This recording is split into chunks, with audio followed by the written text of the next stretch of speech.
शालीमार बाग में bulldozer action. अवैध घरों पर चला बुलडोजर। 157 अवैध इमारतों पर प्रशासन का हथौड़ा। दिल्ली हाईकोर्ट के आदेश पर चला बुलडोजर। रविवार सुबह जब शालीमार गांव के लोग सोकर उठे भी नहीं थे, ठीक सुबह 6:30 पर भारी भरकम बुलडोजरों की कतार ने इलाके में दस्तक दे दी। दिल्ली हाईकोर्ट के आदेश का पालन करने के लिए पीडब्ल्यूडी और एमसीडी का अमला पूरी तैयारी के साथ मैदान में मौजूद है। देखते ही देखते सड़क चौड़ीकरण के रास्ते में रोड़ा बन रही अवैध इमारतों पर पीला पंजा चलना शुरू हो गया। मामला चूंकि मुख्यमंत्री रेखा गुप्ता के खुद के विधानसभा क्षेत्र का है, इसलिए प्रशासन किसी भी तरह की ढिलाई या लापरवाही के मूड में बिल्कुल नहीं है। दिल्ली के शालीमार बाग के शालीमार गांव में बुलडोजर एक्शन शुरू हो चुका है। आपको बता दें कि यहां पर करीब 150 जो अवैध निर्माण थे उनके ध्वस्तीकरण की कार्रवाई लगातार चल रही है। पहले सीधे तस्वीर आपको दिखाते हैं जो मैक्स शालीमार हॉस्पिटल की सड़क है, जिसे इस सड़क के नाम से पहचाना जाता है। इसको चौड़ा करने के लिए 30 मीटर तक जितने भी अवैध निर्माण हैं उनके ध्वस्तीकरण की कार्यवाही यहां पर चल रही है। जो जेसीबी हैं, जो निर्माण हैं, उनको किस तरह से ध्वस्त कर रही हैं, लगातार ये कार्यवाही से चल रही है। आपको बता दें कि कोर्ट के आदेश के बाद 30 तारीख तय की गई थी, यानी कि 30 तारीख तक यहाँ के जो निवासी हैं वो अपने मकान खाली कर दें। जैसे ही ये मियाद खत्म हुई, आज 31 मई की सुबह सुबह यहाँ पर बुलडोजर एक्शन देखने को मिल रहा है। इतने बड़े पैमाने पर हो रही तोड़फोड़ के दौरान कानून व्यवस्था न बिगड़े, इसके लिए दिल्ली पुलिस और सुरक्षा एजेंसियों ने चक्रव्यूह तैयार किया है। खुद नॉर्थ वेस्ट जिला की डीसीपी आकांक्षा यादव और अतिरिक्त डीसीपी सिकंदर सिंह मौके पर कमांड संभाल रहे हैं। वहीं इलाके में करीब 600 सीआरपीएफ के जवान, आरपीएफ की 4 कंपनियां और महिला कमांडो की तैनाती की गई है। इसके अलावा दिल्ली पुलिस के 1000 से ज्यादा पुलिसकर्मी और अधिकारी तैनात किए गए हैं, जिनमें से 50 से ज्यादा इंस्पेक्टर रैंक के अफसर, तो वहीं 15 के करीब एसीपी शामिल है।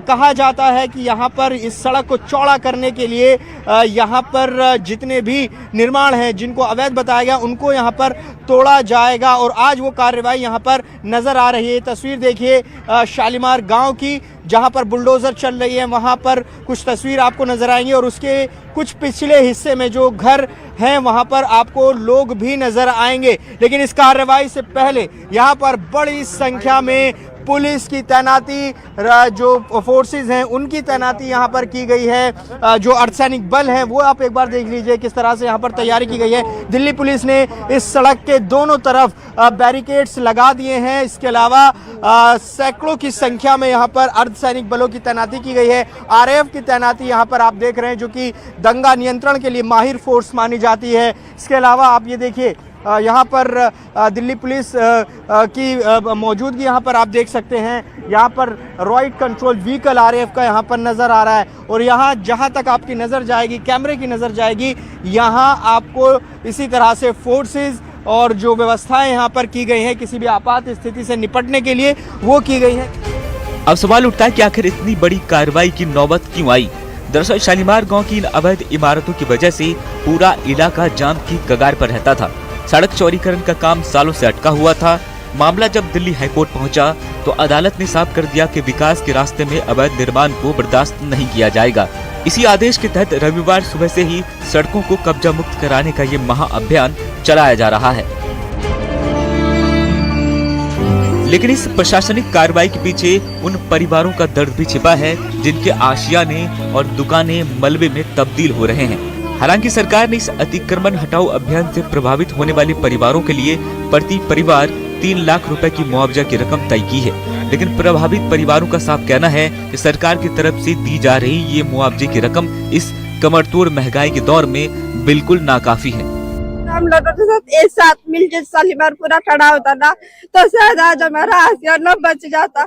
आज हम डर से बेडर नहीं होते। सही बता रही, 50-70 साल की मेरी सास है, मैं उन्हें लेटे जाओ बेचारी। अभी 70 साल से 70 साल मेरी सास रोने, 50 साल तो मुझे होने यहाँ पे रहते रहते।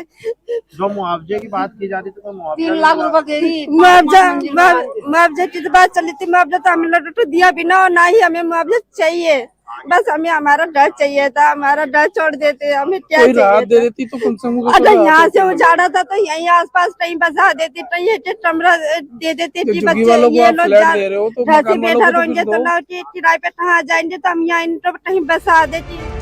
शालीमार गांव में आज जो हुआ उसने साफ कर दिया है कि जब अदालत का आदेश और सरकार की इच्छा शक्ति एक साथ मिलती है तो बड़े से बड़ा अवैध साम्राज्य भी ताश के पत्तों की तरह ढह जाता है। खुद सीएम रेखा गुप्ता के इलाके में हुई इस कार्रवाई ने पूरी दिल्ली के भू माफियाओं और अवैध कब्जाधारियों को एक कड़ा अल्टीमेटम दे दिया है। अब देखना ये होगा कि क्या दिल्ली की बाकी इलाकों को भी इसी तरह जाम और अवैध कब्जे से मुक्ति मिलेगी। शालीमार बाग से जावेद मंसूरी की रिपोर्ट।